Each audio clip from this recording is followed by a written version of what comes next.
اگلا سوال ہے علی بھائی، کسی عورت کو اللہ تعالیٰ نے نبوت کا شرف کیوں نہیں بخشا؟ اس کی حکمت کیا ہے؟ حکمت یہ ہے کہ عورتیں جو ہے نا جی وہ ایکسٹروورٹ نہیں ہو سکتی، ان کے ساتھ کئی ایک چیزیں جڑی ہوئی ہیں. ایک تو وہ اللہ تعالیٰ نے عورتوں کو خوبصورتی دی ہے، اور پھر وہ پردے کا اہتمام بھی کرنا پڑے گا. جب پردے کا اہتمام ہوگا تو وہ کس طرح دعوت و تبلیغ کا کام مردوں تک کر سکتی ہیں؟ پھر عورتوں میں ہر مہینے مخصوص ایام ہوتے ہیں، ان دنوں کے لیے پھر وہ مسجد میں بھی نہیں آ سکتی، امامت بھی نہیں کروا سکتی. ٹھیک ہے. اور اگر خدا نہ خواستہ کوئی عورت پیغمبر ہوتی تو پھر اس کے بارے میں اناؤنسمنٹ ہوتی کہ جی آج جو ہماری پیغمبر ہیں ان کے ساتھ یہ مسئلہ ہو گیا، تو کس طرح وہ ایک راز کی چیزیں پبلکلی آنا شروع ہو جاتی. پھر عورتوں کا ٹیمپرامنٹ بھی اتنا نہیں ہوتا جتنا مردوں کا ہوتا ہے. یہ کہنے کو تو کہہ دیتے ہیں مرد عورت برابر ہے، ہیومن ڈگنیٹی میں برابر ہے، اور بعض جگہ عورت زیادہ ہے.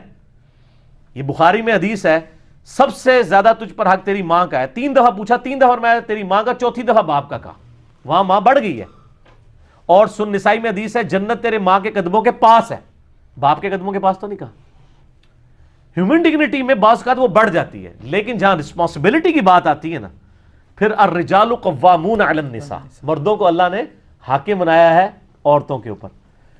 تو وہ یہ معاملات کو پھر اس طریقے سے لے کے نہیں چل سکتی عورتیں. اگر ان عورتیں پیغمبر بنائی جاتی تو وہ ان کو یعنی ایکسٹروورٹ زندگی تو نہیں وہ گزار سکتی، وہ تو انٹروورٹ ہوتی ہیں. انہوں نے 4 دیواری کے اندر رہنا ہے، باہر بھی نکلیں. یہ جو کہتے ہیں نا برابر ہیں، ان سے پوچھیں یہ عورتوں اور مردوں کے اولمپکس کی گیم لادا کیوں ہوتی ہیں؟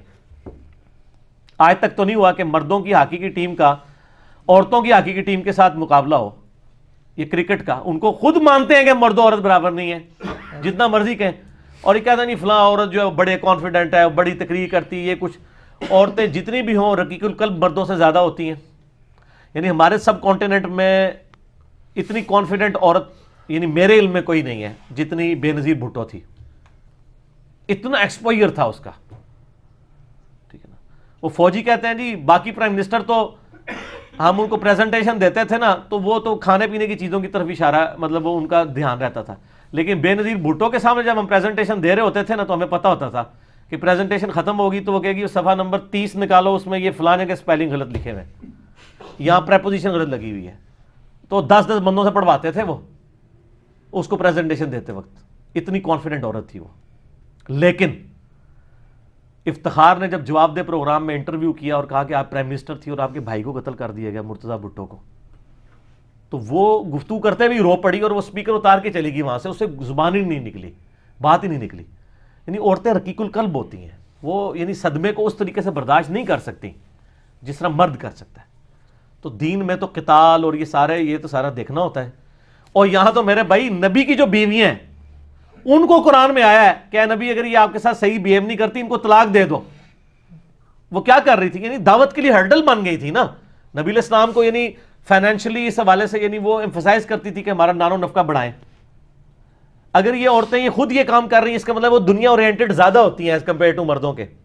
یہ مرد ہی ہے جو صبر کر لیتا ہے. تو اگر کوئی عورت خود ہو کس طرح دوسرے کو کیسا صبر دے سکتی ہے؟ عورتوں میں بے صبری زیادہ ہوتی ہے. تو نبوت کا کام تو ہے ہی صبر والا ہے. اس میں تو لیڈر نے خود بھی صبر پہ رہنا ہے، اپنے فالوورز کو بھی صبر پہ رکھنا ہے. تو جو عورتیں سب سے پسندیدہ عورتیں کون سی ہو سکتی تھی؟ نبی علیہ السلام کی بیویاں. ان کے ساتھ بھی آپ دیکھیں کتنا ان پہ مشکل وقت آیا. تو یعنی عورتیں سوٹیبل ہی نہیں ہیں اس کے لیے، اللہ نے ان کو ایسا بنایا نہیں ہے. ٹھیک ہو گیا.